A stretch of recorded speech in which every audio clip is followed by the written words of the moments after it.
Hi, it's Una and Zane. again. Zane was very, very keen to interview me and ask me some questions. So, as I've done before, he's now sitting beside me. We're on location, we're on holidays, so we're sitting side by side, and we were chatting just about the work that I used to do, aren't we? Mm-hmm. And Zane has thought of the questions again. So, over to you, my darling. How did your life change when you stopped working? How did my life change when I stopped working? You mean in the humanitarian work? Yeah. Well, it changed because things just didn't seem as exciting. I came back from my last job and I couldn't get a job in Belfast because all my experience on my work across the world wasn't seen as experience. People wanted office experience in Belfast. He tells me he finds it interesting. Wanted experience in an office, not what I did. So it was difficult. I went to speak to somebody about what I worked at because I held a very, very sick babies. You know your nephew, your cousin, Hey. Art? Yeah. Well, I held babies like that, very, very, very, very young, so it was very, very hard. So I found it difficult to get a job, but I also realised how grateful I am because we've got everything here, don't we? Yeah. Absolutely everything that we want and more. So it was mixed emotion. It was sad because I was finishing off that part of my life, but I wanted to come home and meet your daddy and get married and have children. And for me, that was going to be done in Ireland rather than away. So mixed, but I'm so happy to be home. So, have you any more questions? How did you cope with no electricity? How did I cope with no electricity? Well, that's interesting because I actually enjoyed it. Sometimes, do you know when you had to do your schoolwork on my computer at home? Mm-hmm.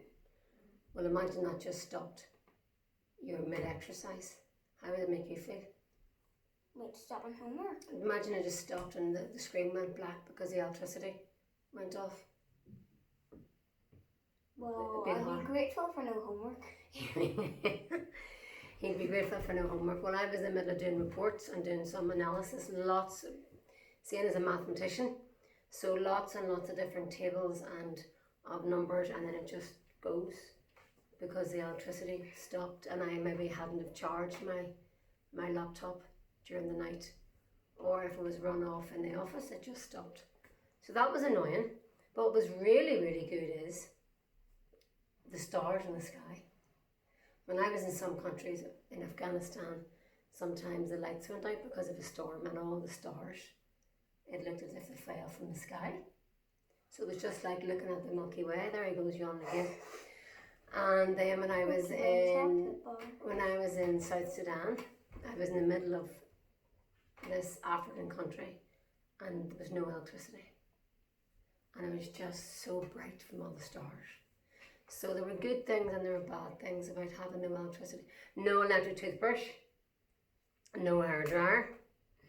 Like, you don't really need an electric toothbrush. You can hardly cope with, like, a normal one. Sometimes I do.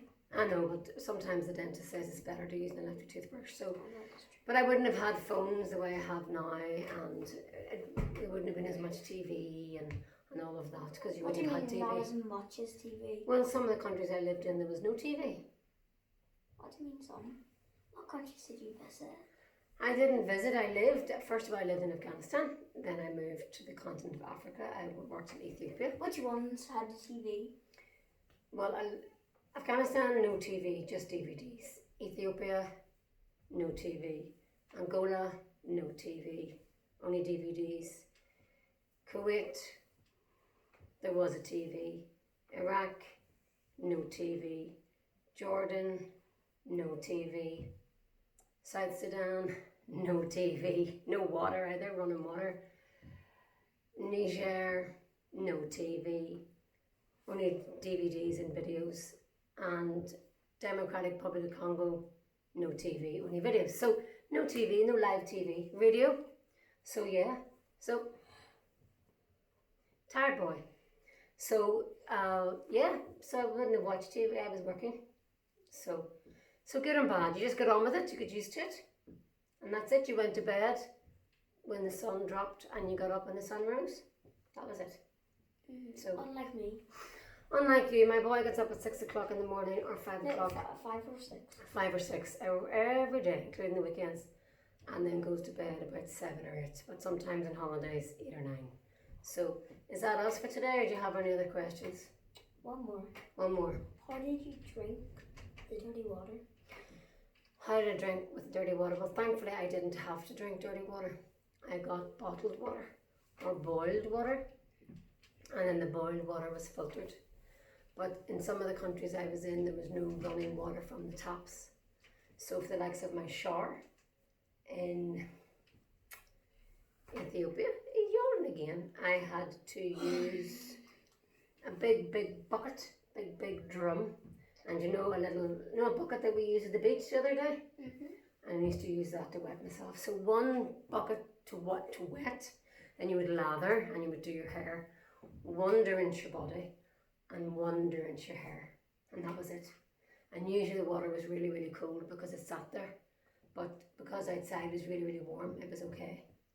So the water was either bottled or filtered, because you can get quite sick if you use local water. But because I was doing this for my job and not just going on a short journey or a holiday, I used the local water in Afghanistan to clean my teeth. But bad water makes you feel sick.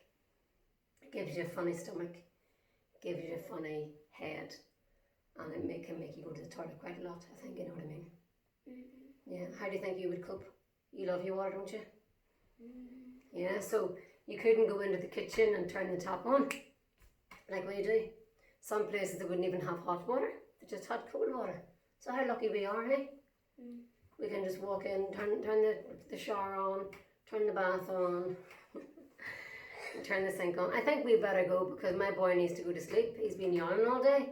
So any more questions, my love? No. No? That is all. That is all. So he'll be pleased because he's been asking me for a number of days to do this chat. So that is a goodbye from me, Una, and a goodbye from Zane. Bye-bye, YouTube. So again, if you have any questions, just ask and we will be happy to come along and Zane to ask me your questions. Okay. Una from Unique New Adventure Limited with her son Zane. Bye. Bye.